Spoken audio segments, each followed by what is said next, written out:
So Pope Leo came out and appeared to be a new refreshing change for a Catholic Church that had suffered under a heretical pope for a number of years.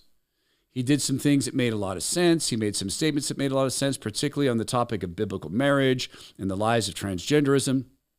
These were great changes from his predecessor, who had said, among other things, that all faiths are effectively equal. There's a lot of ways to get to God.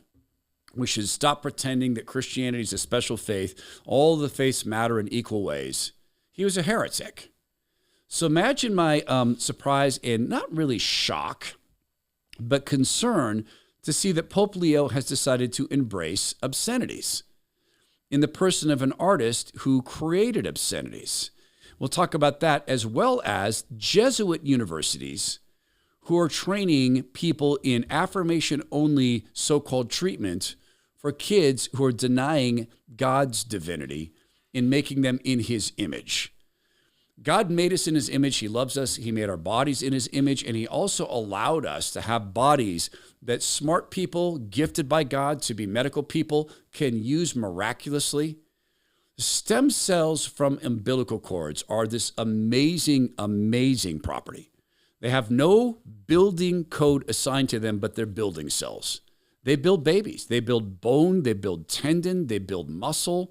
They fight inflammation. They just don't know what they're supposed to build. My friends at Renew Healthcare in Mexico are so good at what they do. It's so excellently done that pharma has effectively lobbied to make sure you can't get this in America. You can get frozen stem cells shipped all around the country from whomever, but not stem cells where you have tracked the health of the woman and the baby during pregnancy and after. Not in a way that those stem cells are actually walked downstairs from a world-class hospital straight into one of the most intense labs in North America. You can't manipulate the cells like they do at Renew. Renew rejects stem cells because they analyze them. If there's any problems, they're not active enough, they're rejected. Sometimes they reject up to 80% of cells. And then they culture the remaining cells so there's more of them. None of that happens in America. At their clinic, they have helped people overcome paralysis. That is hemispherical paralysis. They've helped people overcome erectile dysfunction, not with an implant or drugs, but by bringing the cells back to life. Male pattern baldness, again, not with drugs or plugs, but by helping bringing the skin back to life. And they're famous for musculoskeletal work, like helping people avoid rotator cuff surgeries or recover from it or avoid knee surgeries. Go check them out at renew.healthcare. It's RENUE.healthcare. They'll look at your medical results and records, your MRIs, and they'll tell you if they can help you. And if they can, get ready for world-class treatment at a place that's much more like a world-class resort than a medical facility. It's Renew, RENUE.healthcare. Our bodies are predictable. We're made in God's image. And God has told us how to use our bodies and how to not. In relation to marriage, he's very clear. And human sexuality. One man, one woman in marital union. Pope Leo, this is from LifeSite News, has named a female artist who published homoerotic and sadomasochistic photographs as the new president of the Pontifical Academy for Fine Arts. The Vatican announced on Saturday that the Pope appointed Roman Museum Director Cristina Perella to the position. The Pontifical Academy for Fine Arts and Letters of the Virtuosi El Pantheon was founded in 1542 by Pope Paul III for the purpose of promoting, studying, and cultivating sacred art and Christian-inspired literature. One would think that it is not Christian-inspired art or literature to have obscene pro-LGBT, so-called T, sadomasochistic displays on the past. She's created something called Nudes. This was 90 photographs by Chinese artist Ren Hang at the Centro per l'Arte Contemporanea, Luigi Pecci in Prato, Italy. One of the photographs showed naked persons, some of them featuring homoerotic poses.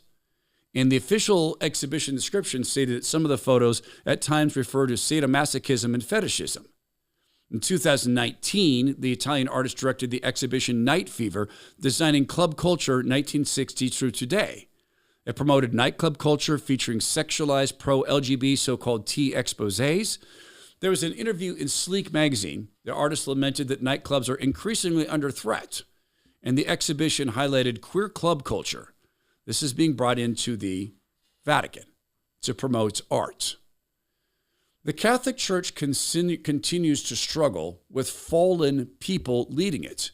Pope Leo was a far better pope.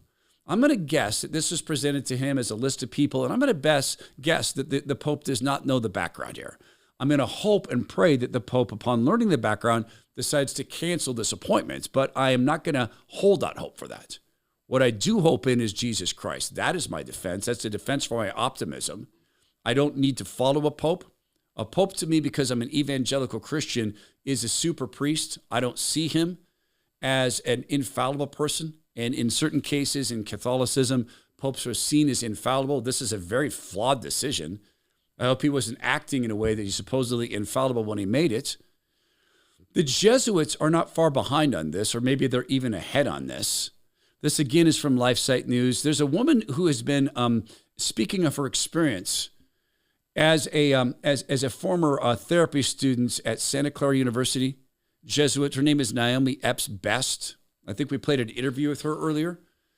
So she's a whistleblower, and she's revealed that this Jesuit-run university she attended sends students to learn about so-called gender-affirming care that offer so-called transitioning services to children as young as 5 years old.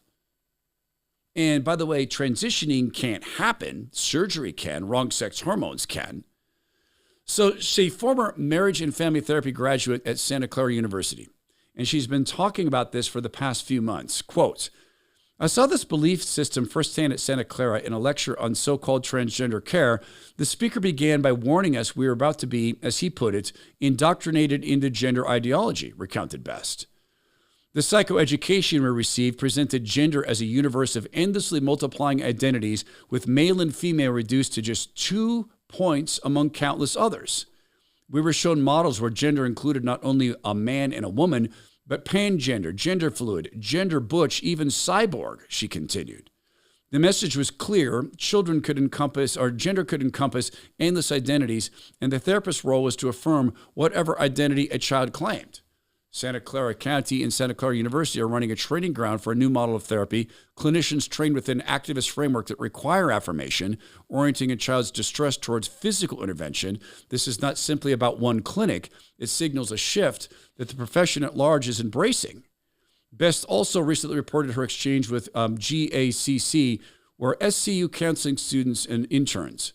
She posed as a mentor to an 11-year-old girl who identified as, quote, non-binary, who was distressed about early breast development.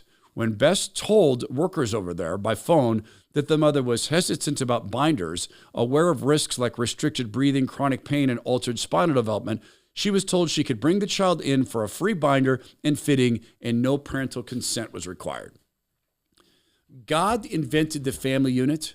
God invented parenting. God invented marriage. God made us in his image. The Catholic Church is supposedly about serving God. This is an act of defiance against God, not only his majesty, not only the familial connection, not only the family as the guiding light for kids, not only the abiding relationship, but Genesis itself. If an organization that contends to be a Christian one is so fallen, it has moved away from simple Genesis, it has moved away in entirety, and that should be avoided at all costs by Christians.